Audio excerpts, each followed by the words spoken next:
Abra sua Bíblia, o aplicativo do seu celular, a Bíblia, em Romanos capítulo 8, versículo de número 14 ao 16. Romanos 8, capítulo número 8 e versículo de número 14 ao 16. O tema da palavra de hoje é Filhos da Realeza. Diga comigo assim: Filhos da Realeza. Olha para essa pessoa mais linda que Jesus te deu a oportunidade de estar do lado aí e diga assim: você é filha ou você é filho do rei. Você faz parte dos filhos da realeza. Quero que você preste muita atenção nessa palavra, como eu disse ontem na vigília com algumas pessoas. É uma revelação que o Senhor me deu sobre esse texto, né, na verdade sobre a vida de Jó, e eu quero compartilhar com você, ok? Então preste atenção, não perca por nada, senão você não vai entender. Romanos 8, versículo 14 ao 16 diz assim: porque todos os que são guiados pelo Espírito de Deus são...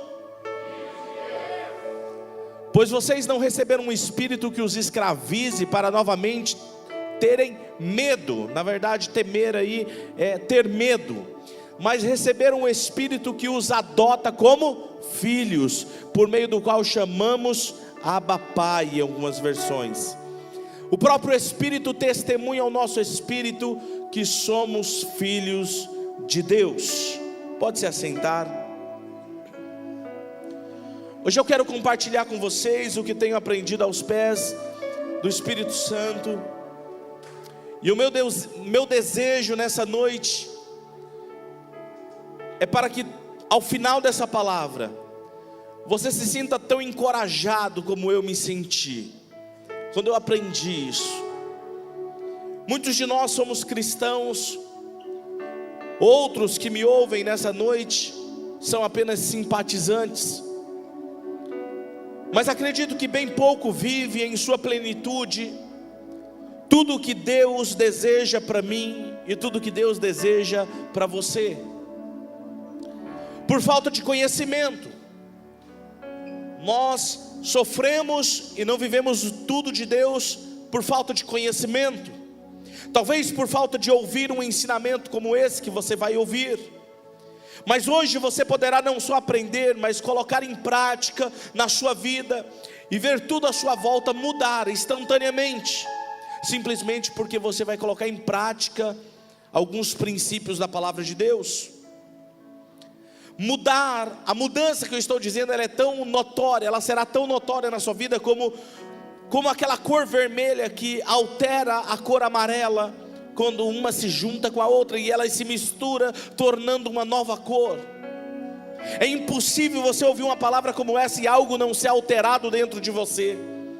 Quem aqui, por exemplo, nunca ouviu a frase: fulano tem a paciência de Jó? Alguém já ouviu essa frase?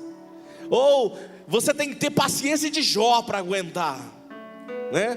Ou outras pessoas vão dizer assim: ah, aquela pessoa sofreu como Jó, né? É comum no meio das pessoas, até mesmo aquela pessoa que não tem um conhecimento muito a fundo da Bíblia.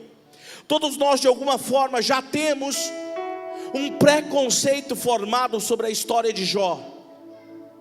Ouvimos os nossos pais falar meio por cima a história de Jó, e se perguntássemos quem foi Jó, ele diria: ah, foi um homem que perdeu tudo, né? Sofreu. Ouvimos isso de algumas pessoas falando sobre ele, e essas informações, elas ficam armazenadas em nosso cérebro. Parece que esquecemos da história. No entanto, ao passar dos anos, dos meses, quando alguém cita a palavra Jó, começamos a ler o texto de Jó na Bíblia, o nosso cérebro automaticamente ele já busca toda a informação que você tem sobre Jó e traz para você. E você tem já um preconceito formado, algo que já está pronto dentro de você. É aquilo que chamamos de o cérebro lê de forma automática. Um exemplo claro disso é quem aqui já viu aquelas camisetas ou alguma palavra, um adesivo da palavra fé que não tem a letra E, só tem o F e o acentinho? Quem aqui já viu essa imagem, esse adesivo? Você não lê fé, mas o E não está ali, mas você lê, porque é automático, você já tem uma informação. Igual a pulseira do DIP. Quando chegou as pulseiras do DIP, foi intencional fazer desse jeito. O Danilo ficou preocupadíssimo. O pessoal falou assim: pastor, veio com defeito. Está escrito DID. Não está escrito DID, está escrito DIP. Então a pessoa lê, ela vê a perninha do P, porque já é booleano, já está dentro do cérebro aquela informação. E o que acontece? Quando nós olhamos para um texto da Bíblia, que nós já temos um preconceito formado, nos impede que venhamos descobrir verdade sobre aquele texto, que passa batido para nós, porque simplesmente para nós aquele texto só significa aquilo que alguém disse para nós. E para isso mudar, ou alguém tem que chegar até você e falar como eu estou te falando, te ensinando, te ajudar a enxergar aquilo, ou por intermédio do Espírito Santo revelando a você. E hoje eu quero ler o texto de Jó e descobrir algumas coisas que muitas vezes o nosso cérebro não nos deixa enxergar, não nos deixa, a não ser que o Espírito Santo nos mostre. Agora a minha pergunta para você nessa noite é o seguinte: você está pronto? Amém? Então vamos lá então. Vamos ler então lá em Jó capítulo 1 versículo 1 ao 3. Abra sua Bíblia em Jó capítulo 1 versículo 1 a 3. Jó 1, do 1 ao 3. Vamos ler comigo, acompanhe aí na projeção ou no seu celular. Na terra de Uz vivia um homem chamado Jó. Ele era um homem íntegro, justo, temia Deus e evitava fazer o mal. Agora vamos lá, eu vou fazer uma pergunta. O texto está dizendo que Jó era perfeito? O que o texto está dizendo? Que bom que você está aí, Jorge. Seja muito bem-vindo, te amo, viu?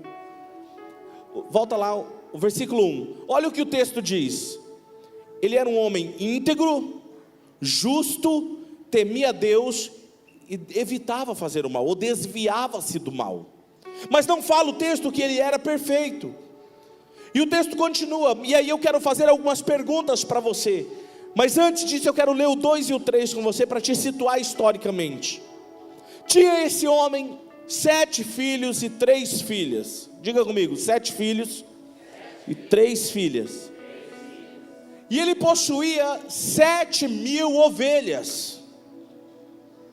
Ele tinha 3.000 camelos. Vamos imaginar que os camelos naquela época seria BMW. Ele tinha 3.000, ele tinha uma frota de BMW. Quem está me entendendo? Essa é a verdade, está lá, ó. E ele tinha juntas de boi, 500 juntas de boi e 500 jumentos, e tinha muita gente ao seu serviço. Ele era o homem mais rico do Oriente. Presta atenção, estão todos comigo? Quem era Jó? Jó era o homem mais rico. Não era da sua cidade, não era do seu país, era do Oriente. Oriente inclui Arábia Saudita, África, China, Japão. Ele era o homem mais rico de todo o Oriente. Você está entendendo quem que era Jó? Era um homem muito rico. Continua o texto, versículo 3, projeta o versículo 3 para mim novamente. Ele era um homem mais rico do Oriente, ele possuía muitos bens. Agora eu quero fazer uma pergunta para você. Primeira pergunta: qual foi a causa de toda a desgraça que aconteceu na vida de Jó? Qual foi o motivo? Por que Jó sofreu do jeito que sofreu? E agora eu vou te dar 1 minuto para você conversar com a pessoa do lado e perguntar para ela qual é a opinião dela. Ouve a opinião dela, depois você fala a sua. Vamos lá, estamos em 1 minuto de conversa. Vamos lá, Tiagão, responde aí.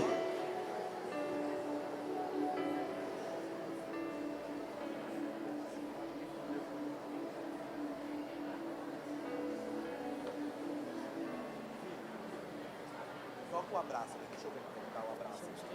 Ah, você não tirou não? Não. Qual que era que você falou? Sugeriu de tirar? Sugeriu de tocar uma.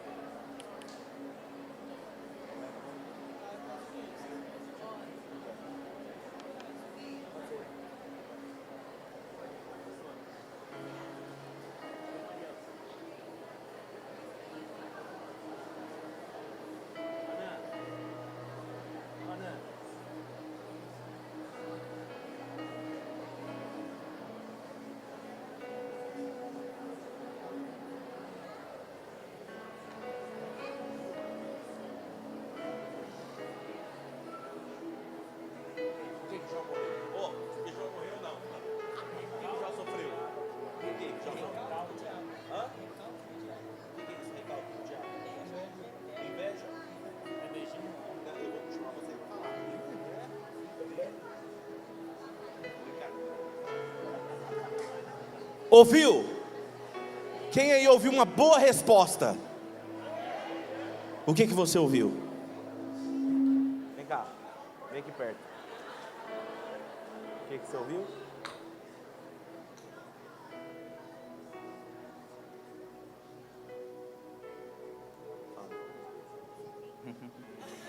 Eu ouvi que foi uma provação para ver o amor de Jó, que por Deus, que era para provar o tanto que ele amava a Deus. Vem cá, Andrezão, fala aqui pra mim. Já se aplaude. Vem cá, o que você ouviu aí do Glaubinho e da sua esposa? Eu ouvi... Meu Deus, agora você me pegou de surpresa. O Glaubinho falou assim que mesmo diante da tribulação, que para que todos vissem que pode servir a Deus e pode continuar amando a Deus, mesmo diante da tribulação severa. E a minha esposa estava resolvendo as coisas do culto aqui, então... Você é demais, Roberta. Vem cá, Alan, fala pra mim o que você ouviu da sua irmã aí.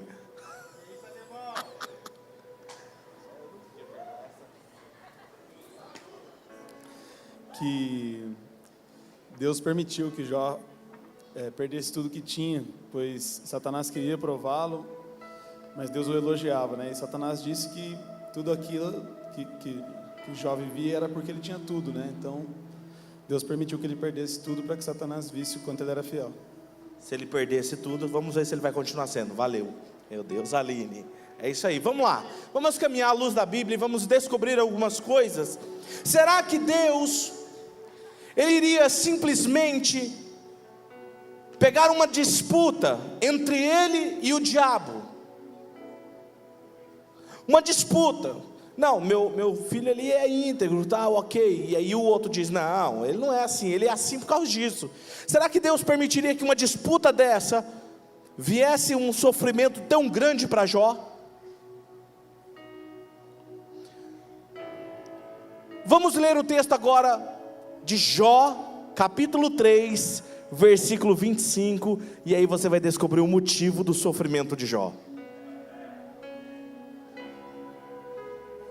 Troca a versão para mim, fazendo um favor.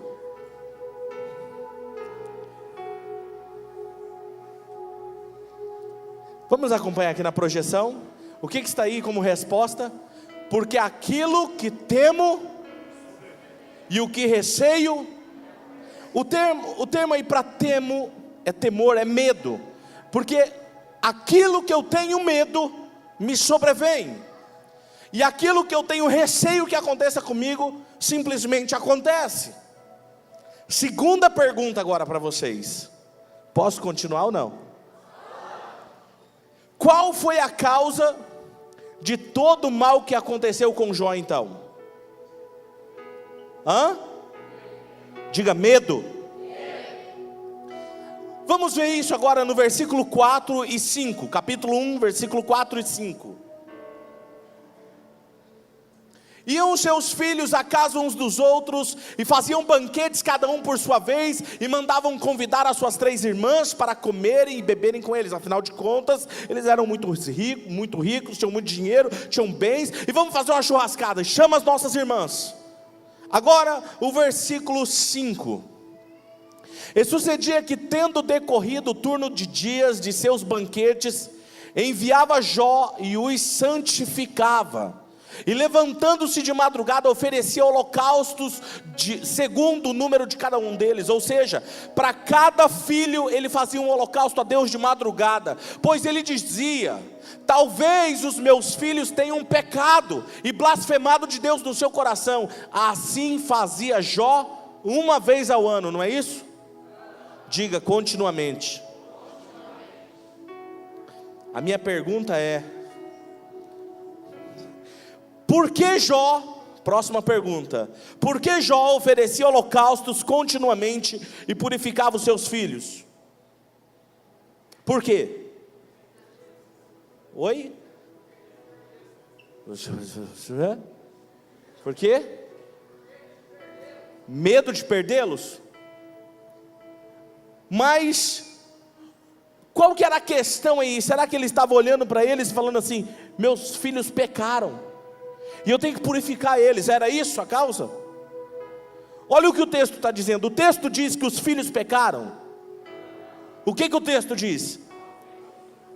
Eles comeram, beberam, fizeram uma churrascada, e ele diz: talvez os meus filhos pecaram. E isso ele fazia continuamente. Agora pega um detalhe.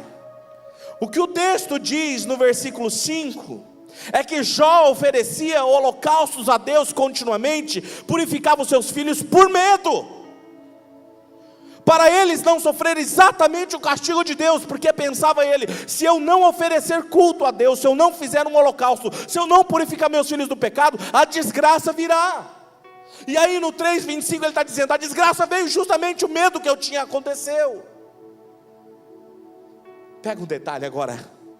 Todas as vezes que você oferecer algo a Deus, que não seja por amor, mas por barganhar com Deus, Satanás vai te confrontar.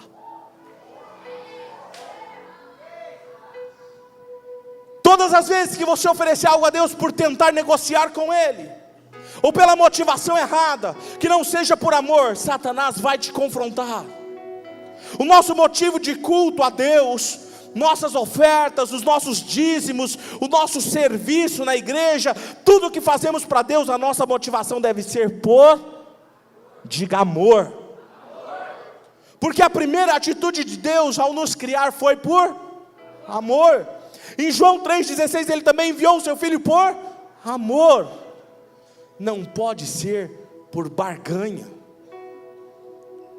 Jó deu uma legalidade para Satanás, pois o medo é uma legalidade. Medo é o oposto da fé, medo é o oposto da confiança. Talvez você me pergunte: mas pastor, então nunca podemos ter medo? Tem algumas pessoas que já estão até com medo já, né? No final dessa palavra. Já cuidado então, querido. Já está medo. Mas vamos lá. Será que nós não podemos ter medo? Pois aquilo que eu tenho medo irá acontecer comigo, pastor.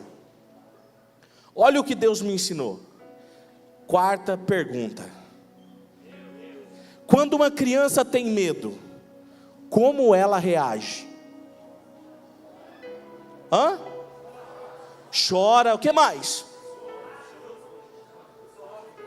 Uma criança se esconde quando está com medo? Corre para o pai.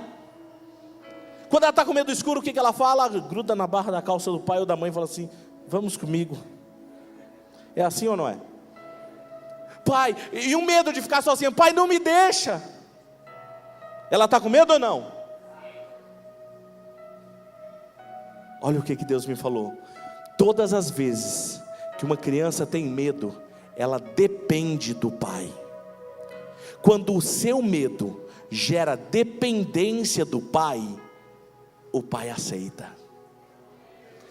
Todas as vezes que você tiver medo e o seu medo te levar a ser dependente de Deus Pai, Ele vai te proteger. Agora eu vou te fazer a próxima pergunta. Posso fazer ou não? Mas antes disso, diga comigo: o medo da criança gera dependência. A quinta pergunta é: como que um adulto age quando está com medo? Será que ele procura? A cidade está violenta, a cidade tem ladrões, outros perigos. Será que ele corre para a casa dos pais dele? Ele se esconde. O que mais que o adulto faz?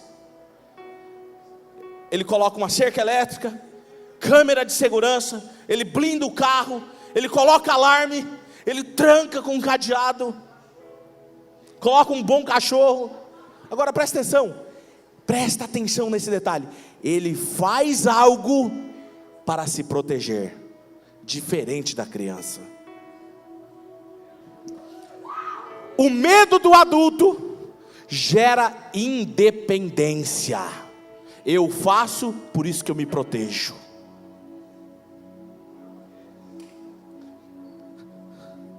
O adulto, ele reage procurando se proteger. Ou seja, ele faz algo para se proteger. O medo do adulto leva ele à independência, pois ele não age mais como criança, porque ele já tem a sua vida independente, e ele já se acha dono de si. Diga comigo: o medo do adulto gera independência. Posso fazer a próxima pergunta? Por que Jó oferecia holocaustos e purificava os seus filhos?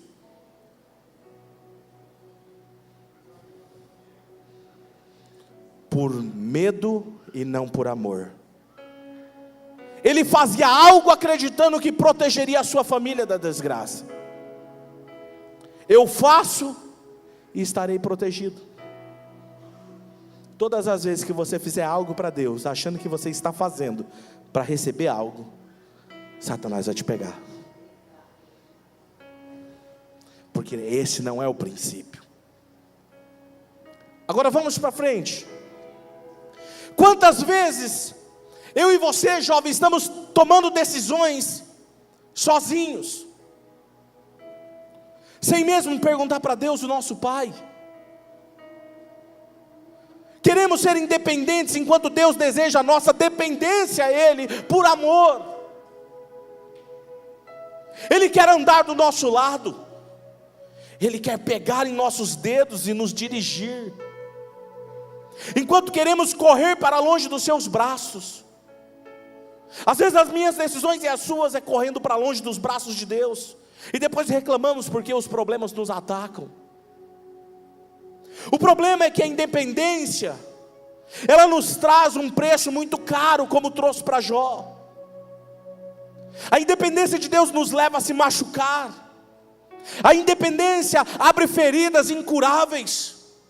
A independência quebra relacionamentos, quebra casamentos, quebra amizades, e pior de tudo, a independência nos leva para longe de Deus como Pai.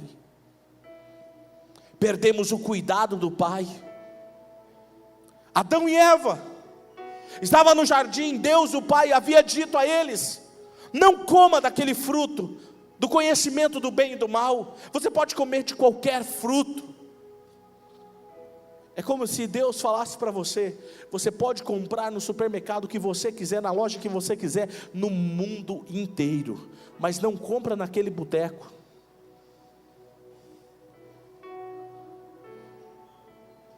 O problema foi que Adão e Eva, olha o que aconteceu. Eva ouve a serpente, e a serpente convenceu ela, e ela convenceu o seu marido Adão a comer o fruto da independência. Olha o argumento da serpente, Gênesis 3, versículo 1 ao 7. Gênesis 3, versículo 1 ao 7. Ora, a serpente era muito mais astuta de todos os animais selvagens que o Senhor Deus tinha feito.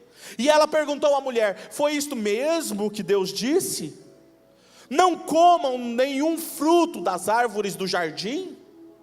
Respondeu a mulher à serpente: podemos comer do fruto das árvores do jardim. Mas Deus disse: não comam do fruto da árvore que está no meio do jardim, nem toquem nele, do contrário vocês morrerão. Disse a serpente à mulher: certamente não morrerão. Deus sabe que no dia em que deles você comer, os seus olhos se abrirão, e vocês, como Deus, serão conhecedores do bem e do mal, ou seja, vocês serão independentes de Deus. Satanás não muda o argumento dele. Você é livre. A igreja quer te prender. A igreja quer colocar regras para você. Você é livre. Quando o diabo usar alguém para falar isso, olha na cara dele ou dela e diga assim: por eu ser livre, eu escolho dizer não para isso e sim para o meu Deus.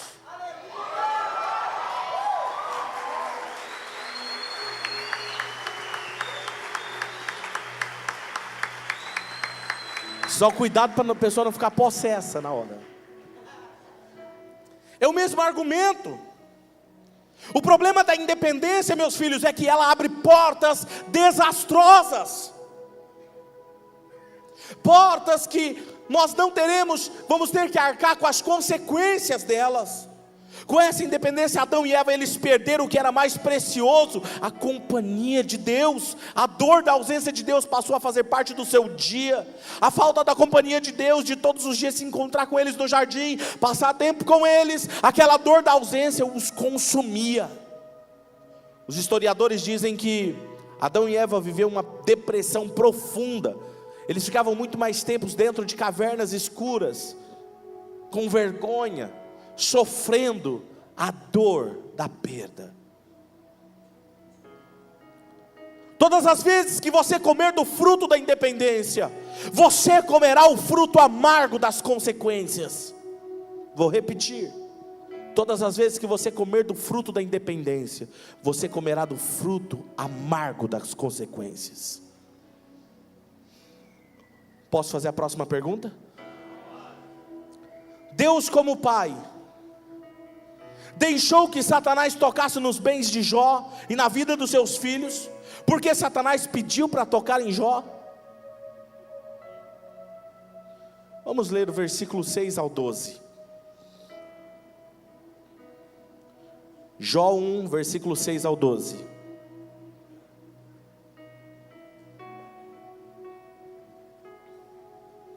Certo dia os anjos vieram apresentar-se ao Senhor, e Satanás também veio com eles. O Senhor disse a Satanás: de onde você veio? E Satanás respondeu ao Senhor: de perambular pela terra e andar por ela. Eu dei um passeio lá por Marília. Você acha que ele passa aqui por Marília ou não? Hã? Querido, eu vou te falar um negócio. Ele pode passar, mas ele tem que passar correndo, hein? Então a gente pega ele. Disse então o Senhor a Satanás: você reparou meu servo Jó? Não há ninguém na terra como ele, irrepreensível, íntegro, homem que teme a Deus e evita o mal. Será que Jó não tem razões para temer ao Senhor Deus? Respondeu Satanás. Acaso o Senhor não puseste uma cerca em volta dele, protegendo a família dele de tudo que ele possui? Tu mesmo tens abençoado tudo que ele faz, de modo que os seus rebanhos estão espalhados por toda a terra. Mas estende a tua mão e fere tudo que ele tem, com certeza ele te amaldiçoará na sua face. O Senhor disse a Satanás: pois bem, tudo que ele possui está nas suas mãos, apenas não toque nele. Então Satanás saiu da presença do Senhor. Posso fazer outra pergunta? Onde estavam os bens e tudo que Jó possuía? Onde estava? Volta o versículo 12.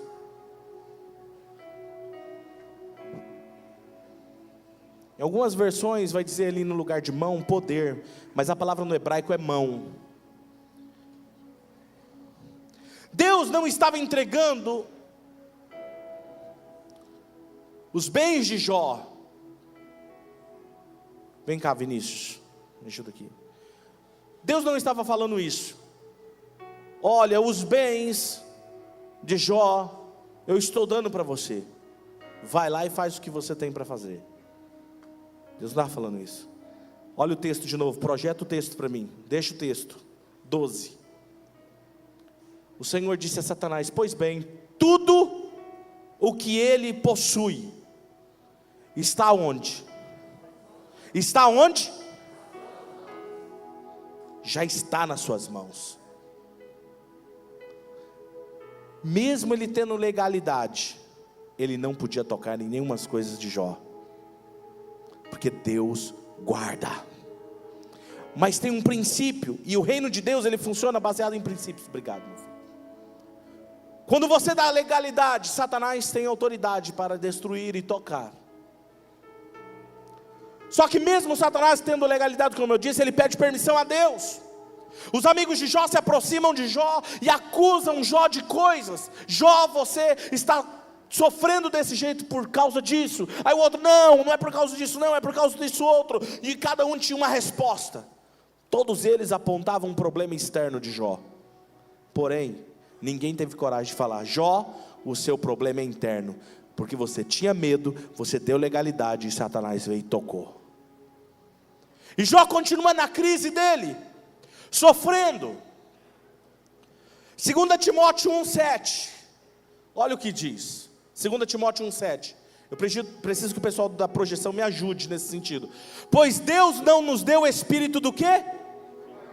Esse covardia aí é medo. Coloca na outra versão para mim, fazendo favor, de temor. É a mesma coisa, de covardia. Mas ali na verdade a palavra no original, no grego, é medo. Porque Deus não nos deu espírito de medo, mas de poder, de amor e de moderação. Primeiro, o medo, ele é um espírito. Ele é um espírito.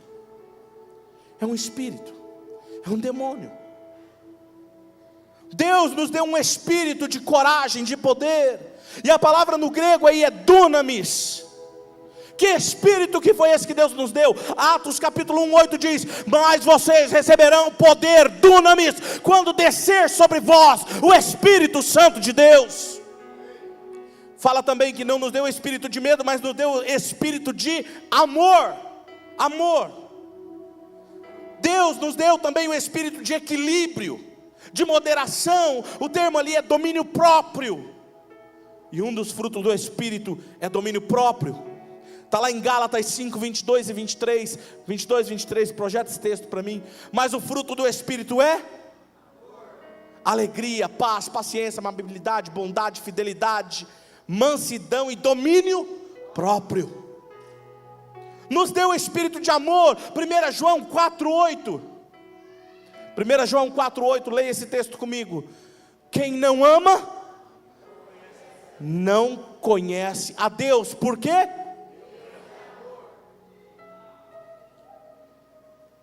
Este Espírito que Deus nos deu é o Espírito Santo. Mas vamos lá, agora projeta para mim 1 João 4:18. Vamos ler juntos? 1, 2, 3. No amor? No amor? Ao contrário, o perfeito amor faz o quê? Porque o medo supõe o quê? Supõe o quê? O medo atrai o castigo, o medo atrai a desgraça. Quando Jó teve medo, atraiu a desgraça.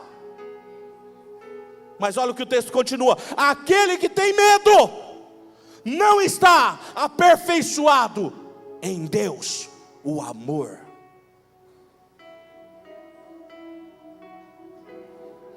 O que o texto diz é que o medo traz punição. Posso fazer a próxima pergunta?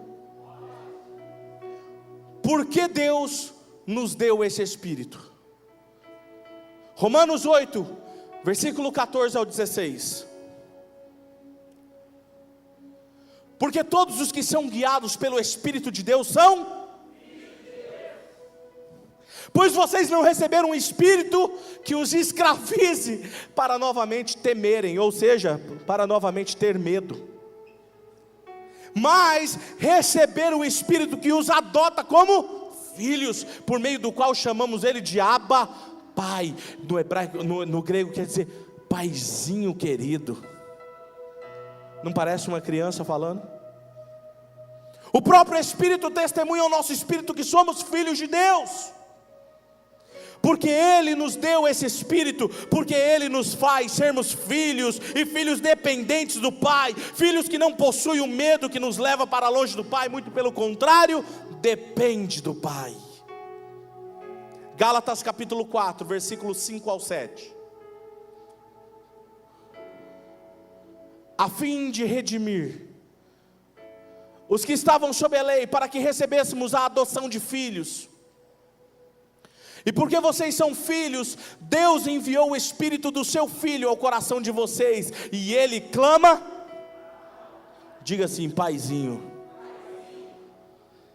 Assim você já não é mais escravo, mas filho, e por ser filho, Deus também o tornou, diga, herdeiro. Antes éramos filhos sem saber da autoridade e tudo que esta posição nos proporciona. Este Espírito nos faz sermos filhos, dependentes de Deus, e com Ele veio a herança, pois Ele nos fez herdeiros de Deus. Um exemplo agora: meu filho, Hanan, tem 5 anos. Minha filha tem 12 anos, a Radassa. Estou falando errado? É 6 anos, gente. Valeu, filhão. Obrigado, você é demais, cara. Vem aqui, filho. Vem aqui. Cadê a Radassa? Vem cá. O meu filho Hanan tem 6 anos, gente. Volta a fita. Acertei agora, meu filho? Acertei? 6 anos? Ok. Ele tem 6 anos e a minha filha, Radassa, tem 12. Você, olha aqui, vai mais aqui, vem cá, os dois. Vocês acham que eles estão com cara de preocupados com a crise? Olha a cara deles. Você acha que eles estão com cara porque a gasolina subiu? Você acha que eles estão preocupados com o dólar que não desce, não abaixa? Hã? Você acha que meu filho Hanan, a Radassa, eles estão preocupados o que eles vão vestir daqui a 1 ano? O que eles vão comer? Sabe por quê? Porque eles têm um pai. E eles sabem que o pai nunca os deixará na mão. Eles sabem que o pai deles nunca vai deixar eles desprotegidos. Para eles, dane-se a crise, dane-se o dólar, porque eu tenho um pai que cuida de mim, e eu sei o que for necessário, ele vai fazer para cuidar de mim. Meu pai não vai me deixar nada me acontecer, porque eu tenho um pai que me protege, que me defende, que me ensina, é meu pai. O que eu estou querendo dizer para você é por que você anda preocupado com a crise? Por que você anda preocupado com o que você vai vestir, o que você vai comer, a meta do seu trabalho, com o seu casamento, se você tem um pai que te protege e não deixa nada de ruim acontecer com você? Você tem um pai!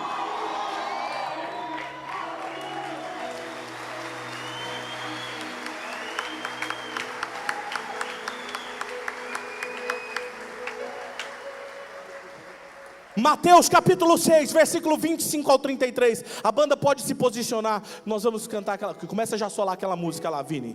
Nós combinamos.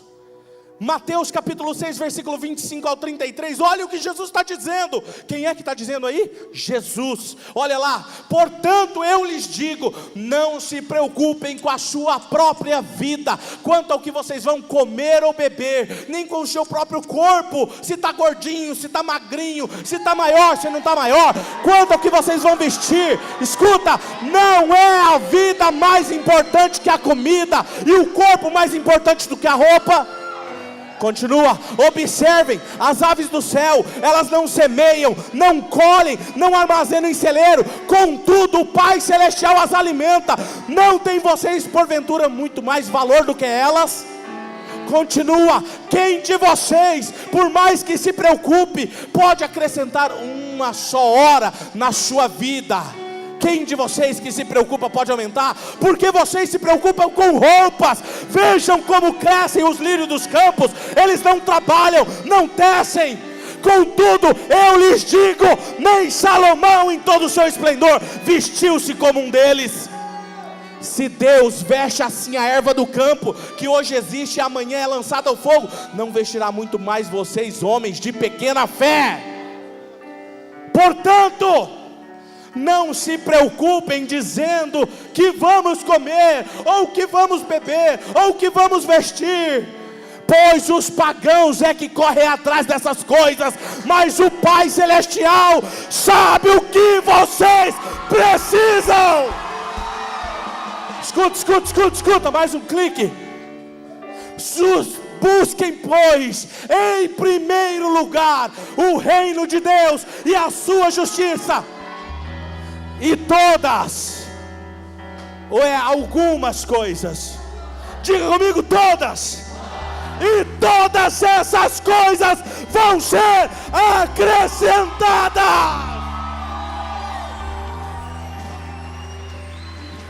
O que o texto está dizendo é o seguinte: para de se preocupar com isso. Para de se preocupar, porque quem tem pai não precisa se preocupar. No dia certo, na hora certa, vai chegar.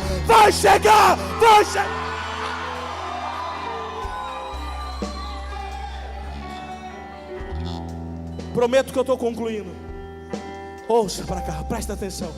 Só um minutinho, meu filho. Meus filhos, o Hanan e a Hadassah, não precisam fazer nada para serem meus filhos.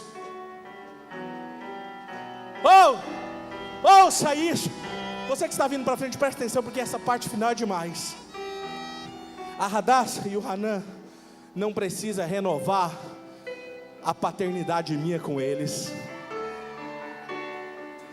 No dia que eles se tornaram meus filhos, não tem nada que mude isso. Eles não precisam fazer nada para ter o meu amor. Eles já têm o meu amor. Ela já tem o meu amor. O abraço deles, o beijo, o olhar com um sorriso depois da chegada da escola. E quando eu pergunto: filho, como foi a sua aula? Oi, pai, foi tudo bem.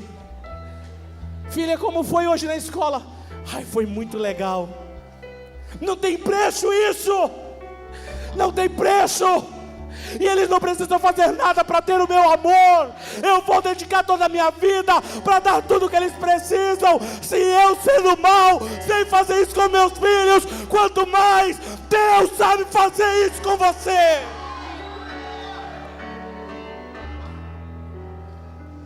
Tudo que eu posso, eu faço. E eu farei por eles, para suprir os meus filhos. Quanto mais eu farei para eles terem o melhor. Segura essa que eu quero que a banda pegue essa também. Uau! Essa foi uma revelação que veio assim de cheio hoje à tarde. Tudo o que o seu filho veste representa o que o pai deles tem.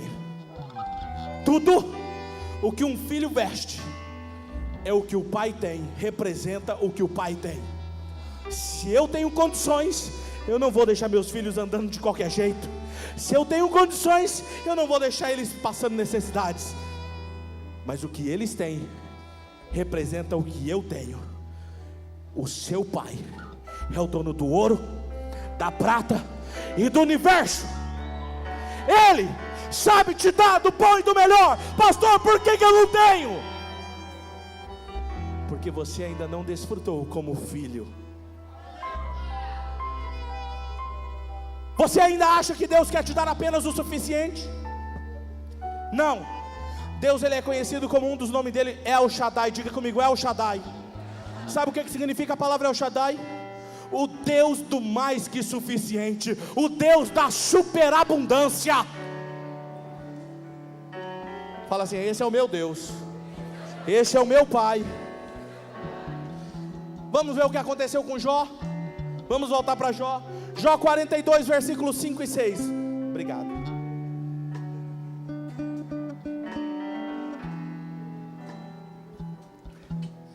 Jó olha para Deus no final de tudo, depois que passou aquela crise, e diz: meus ouvidos já tinham ouvido ao teu respeito, mas agora os meus olhos te viram. Por isso eu menosprezo a mim mesmo e me arrependo no pó da cinza. O que o Jó está dizendo é: antes eu apenas ouvia falar de você, eu te conhecia, Deus, na teoria. Por isso eu fazia o que eu fiz e me lasquei. Mas agora meus olhos te veem, eu tenho intimidade contigo. Por isso que eu abomino a mim mesmo. Por que eu fiz isso? Porque agora eu te conheço. Um relacionamento de pai. Ele fazia com medo, pois conhecia Deus apenas de ouvir falar. Agora vamos lá no versículo 10. Lembra que eu te falei que o pai dá tudo do bom e do melhor, porque o filho representa o que o pai tem. Depois que Jó orou por seus amigos, o Senhor tornou novamente próspero e lhe deu, diga em dobro,